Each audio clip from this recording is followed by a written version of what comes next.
So, continuing with forest law. Now we want to talk about soil, dirt, earth, whatever it is that you call it. Remember when we first began, we said forest law is not just the forest. Right? It's not just the forest.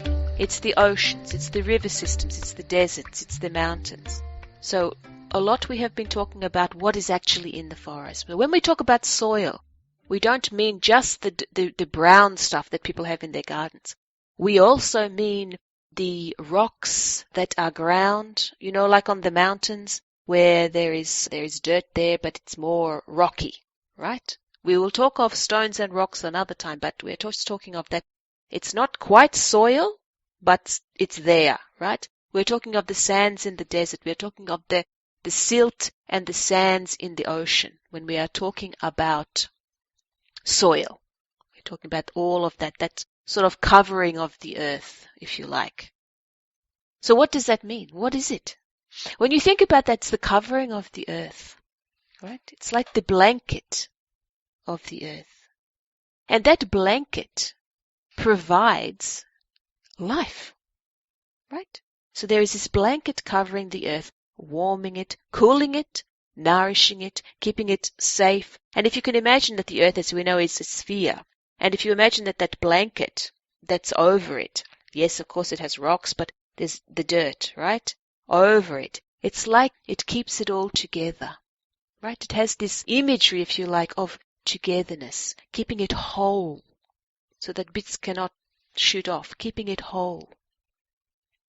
So the dirt itself is a life giver because plants need the dirt to be in there safe and sound, being cooled and warmed and nourished in the dirt, because the dirt also gives nourishment, right?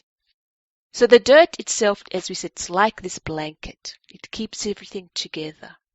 And that togetherness is important because what is togetherness? Togetherness is not just two people being together having a coffee, right? Yes, certainly they can be sitting there together having the coffee, but there is the connection.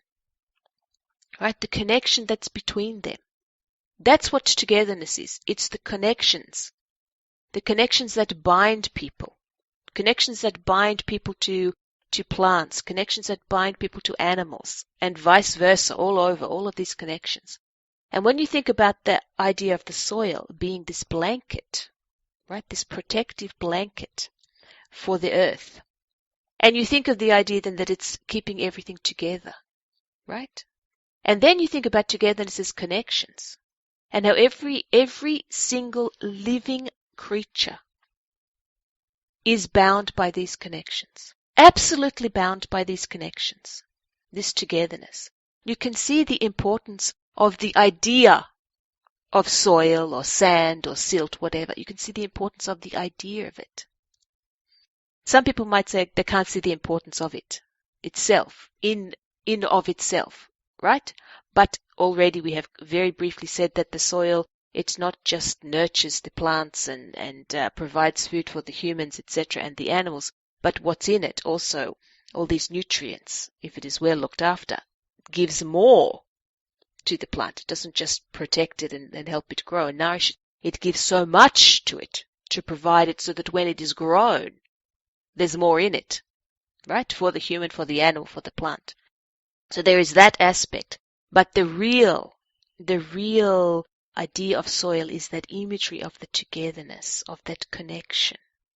And when you are healing, already we have said many, many times that connection is very important, right? That idea, the concept of connection, because when you are healing, you're not just wanting to connect with the spirit, right? You can connect with the spirit as much as you like.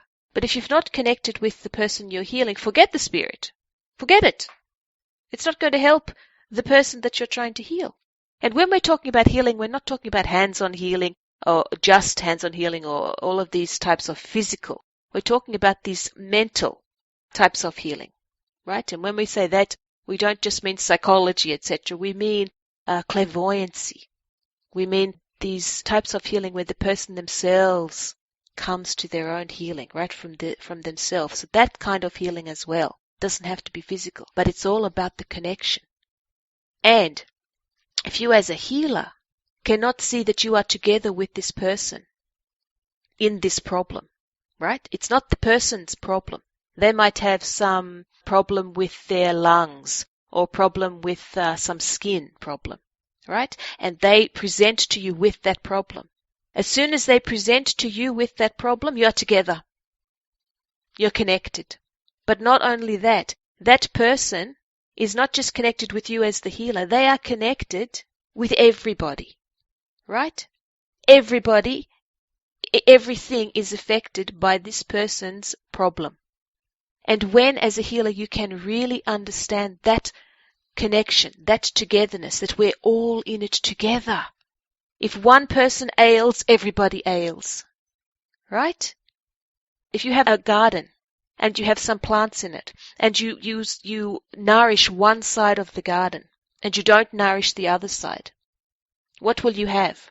You'll have some very beautiful plants and you'll have some other plants that are swaying like this. They're growing towards the beautiful plants because they want that nourishment and they're not getting it. But in the end, these plants who are full of life, they will feel that these other plants are not getting it and they will start to fail themselves. Believe us when we say this is not fantasy. They will start to fail themselves. It's the same with the humans. Until the humans really fully understand, and especially the healers, that when somebody presents to you with a problem, it's not their problem, it is everybody's problem. One person ails, everybody ails. When you as a healer can really understand that, it is absolutely astonishing the energy that you can get to help this person. And that energy becomes so huge, it just vibrates, and gathers. It gathers and helps and aids other people, and it gathers their energies so that these energies can be dissipated.